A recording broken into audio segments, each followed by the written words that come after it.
క్యా రే క్యా హువా రే జల్దీ చెప్పు రే లేదా చచ్చురే.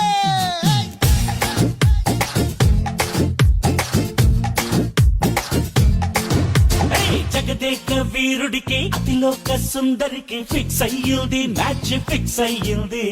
క్యా రే క్యా హువా రే ఈ గ్యాంగ్ లీడర్ కి రామ్మ చిలకమ్మకి మిక్స్ అయ్యింది, టేస్ట్ మిక్స్ అయ్యింది. క్యా రే క్యా హువా రే బ్యాక్ సీట్ లో ఆఫీసింగ్ కారులో, బ్యాక్ సీట్ లో ఆఫీసింగ్ కారులో చక్క చక్క చక్క చక్క ఒకే ఒక పప్పే ఇచ్చింది. అన్నా పప్పి అంటే కుక్క పిల్లనా? ఒరేయ్ పప్పి అంటే హిందీలో ముద్దురా, ముద్దు. ఒరే అన్నకు ముద్దు పెట్టేసినదంట్రా.